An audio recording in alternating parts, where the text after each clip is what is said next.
اور راتوں میں تو اللہ تبارک و تعالیٰ تہجد کے وقت میں آگے عام اعلان کرتا ہے، حدیث میں جیسے کہ آتا ہے۔ رمضان میں تو دن رات اللہ تبارک و تعالیٰ یہ اعلان کرتے ہیں، رمضان میں دن میں بھی رات میں بھی، حل من مستغفر فاغفر لہ، ہے کوئی تم میں بخشی مانگنے والا میں اس کو بخش دوں، حل من مسترزق فارزق لہ، ہے کوئی رزق مانگنے والا میں اس کو رزق دے دوں، فل مبتلا فوافی، ہے کوئی تم میں سے پریشان حال کسی مصیبت میں مبتلا میں اس کو عافیت دے دوں، اللہ قضا اللہ قضا۔ حدیث میں فرمایا کہ دنیا کی ہر انسانی ضرورت کا نام لے کر اللہ پکارتے ہیں۔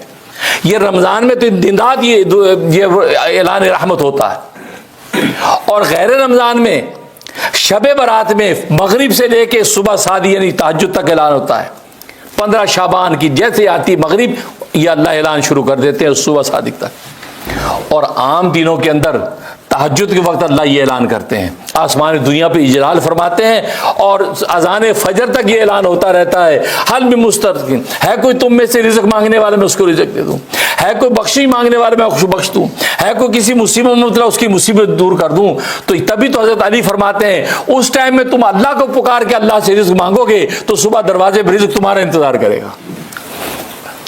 لیکن آج ہم رزق کی صرف پیچھے دوڑتے ہیں، رازق کو دیکھتے بھی نہیں ہیں، اور اکیلے رزق کے پیچھے دوڑنا ایسے ہی جیسے سائے کے پیچھے دوڑنا ہے، سائے کے پیچھے دوڑنا ہے، سائے کے پیچھے دوڑو کہ کبھی ہاتھ نہیں آئے گا، کبھی ہاتھ نہیں آئے گا۔ اور رزق اللہ تبارک و تعالی نے آپ کا لکھ دیا، متعین کر دیا ہے۔ صحیح بخاری کی حدیث ہے، جیسے ہی ماں کے رحم کے اندر نطفہ ٹھہرتا ہے اسی وقت فرشتہ رجسٹر لے کے آ جاتا ہے اور اس کا رزق لکھ دیتا ہے، پوچھتا ہے اللہ سے مر رزق، اللہ اس کا کتنا رزق لکھوں پوری زندگی کا؟ اللہ فرماتا ہے اتنا لکھ دو، اسی وقت لکھ دیتا۔ پھر پوچھا مال اجل، اس کی عمر کتنی لکھوں؟ اللہ فرماتا ہے اس کی اتنی لکھ دو، اتنی عمر لکھ دی جاتی۔ مال علم، اس کو کتنا علم لکھوں؟ لکھ دیا، اس کو اتنا علم دے دو، لکھ دیتا۔ پھر پوچھتا سیدنا شقیون، یہ نیک وقت لکھوں یا بد وقت لکھوں؟ اللہ جو فرماتے اس کے مطابق لکھ دیتا ہے۔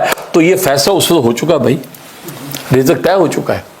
یہ خام خواہ جو آپ ایسے حرام راستے اختیار کریں، نہیں، ضرورت نہیں ہے۔ آپ بالکل عزت و وقار کے ساتھ جائز راستے کو اختیار کرنا آپ کا کام ہے، اور آپ کا مقدر رزق اتارنا اللہ کا کام ہے۔ اس سے تو ذلت والا رزق بھی کی بھی اجازت نہیں۔ آپ کو ایسی نوکری، آج امریکہ یورپ میں آپ رہتے ہیں، خدا نہ خواستہ کوئی ایسی نوکری مل جو ذلت والی ہے، تو مسلمان مومن کو ذلت کی نوکری لینے کی اجازت نہیں ہے۔ آپ کہہ رہے سوری مجھے نہیں چاہیے، کیونکہ اللہ نے عزت کا رزق آپ کو لکھا ہوا آپ کو دے گا۔ تھوڑا سا ٹائم لگے گا، آزمائش آئے گی، کوئی بات نہیں۔ بچہ بھی تو روتا ہے، 2-4 منٹ بچہ وہ کرتا رہتا ہے، اور ماں کا دل ممتا کا پگھلتا نہیں، وہ کہتے کوئی کرتی ہوں، یہ ہنڈیا کو پہلے تڑکا تو لگا لوں، اس کو تھوڑا سا گیپ دے دیتی ہے، بچہ بھی روتا ہے۔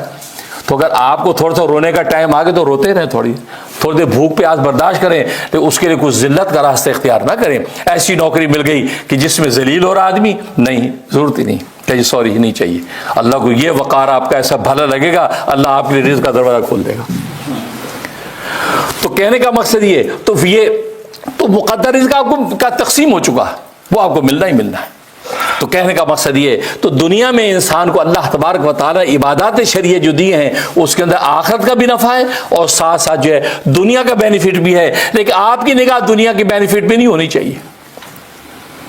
جیسے اللہ والے فرماتے ہیں آپ گھڑی اس لیے سے خریدیں تاکہ نماز کا وقت دیکھ سکوں، تو آفس کا بھی وقت دیکھ لیتا کہ نہیں دیکھ لیتا؟ گھومنے پھرنے تفریح کا ٹائم بھی دیکھ لیتا کہ نہیں دیکھ لیتا؟ لیکن نیت جب آپ نے کی کہ میں اس لیے لے رہا ہوں تاکہ نماز کے اوقات دیکھ سکوں، تو آپ کا ایک گھڑی لینا عبادت بن گیا۔ اس گھڑی پر آپ کو اجر و ثواب ملتا رہے گا، اور اس سے آپ باقی کام بھی لے رہے ہیں۔ آپ نے روشن دان اس لیے سے کھولا تھا کہ اذان کی آواز آئے، اذان کی آواز آئے۔ جیسے ہمارے ملکوں میں تو وہی ہوتا ہے، یہاں تو خیر خبر نہیں ہے کہ آواز آتی ہے کہ نہیں آتی، لیکن ایک مثال ہے، روشن دان اس لیے سے کھولو کہ اذان کی آواز آئے تو وینٹیلیشن ہوگا کہ نہیں، تازہ ہوا بھی آئے گی، لیکن روشن دان کھولنا عبادت بن جائے گا۔ آپ گاڑی اس نیت سے خریدیں کہ وقت پہ جمعے کی نماز کے لیے جا سکوں، وقت پہ جو ہے نماز کے لیے پہنچ سکوں، وقت کے لیے فلاں درس کے لیے پہنچ سکوں۔ آپ نیت یہ کر لیں تو گاڑی آپ کو آفس بھی لے کے جائے گی، گھومنے پھرنے بھی لے کے جائے گی، آپ جو تفریح بھی اس سے پہ کریں گے۔ لیکن نیت کرنے کی وجہ سے کیا ہوگا؟ انما الاعمال بالنیات، اعمال کا دار و مدار نیتوں پر ہے، لہذا آپ کا گاڑی لینا عبادت بن جائے گا، اور اللہ کی خاص نصرت آپ کے ساتھ چلے گی۔ بس یہی ہے. تو دین اسلام کا یہ کمال, آپ نیت نہ رکھے, نگاہ ادھر نہ رکھے دنیا کے بینیفٹ پہ کہ نماز سے مجھے یہ بینیفٹ ملے, روزے سے مجھے یہ ملے, یا اللہ اس سے بس تو مجھے مل جا. جب اللہ مل گیا تو سب کچھ مل جائے گا. جس کو بادشاہ مل گیا بادشاہی قدموں میں, بادشاہوں کا بادشاہ جس کا ہو گیا تو ساری بادشاہی آپ کے قدموں میں آ جائے گی. اللہ تبارک و تعالی عمل کرنے کی توفیق نصیب فرمائے. وآخر دعوانا الحمدللہ رب العالمین.